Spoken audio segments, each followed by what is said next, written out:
If you think you know which sector in the economy is going to outperform over the next year, what do you do about it?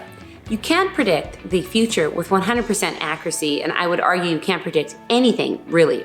And if you're speculating and you take on too big of a risk, you run the risk of blowing yourself up and creating a situation where you literally can't recover from.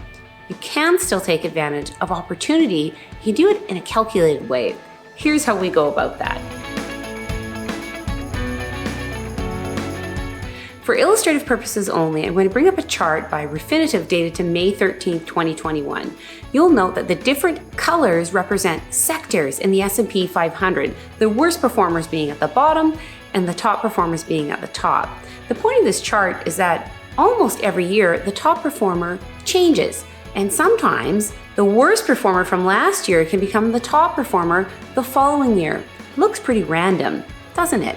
This makes sense because the economy is always changing. It's always growing. You can't predict outperformance, but you can still take advantage of opportunity. And we do that through diversification. It's okay to overweight certain sectors in your portfolio, and we do it all the time. But the key is that if you're wrong, your portfolio will still remain healthy and strong because you diversified. All of those sectors are still in your portfolio. You just maybe overweighted a certain section a little bit. You took a calculated risk. Making money and keeping your money is never boring, and it never goes out of style. I'm Hilberry. Thank you so much for listening.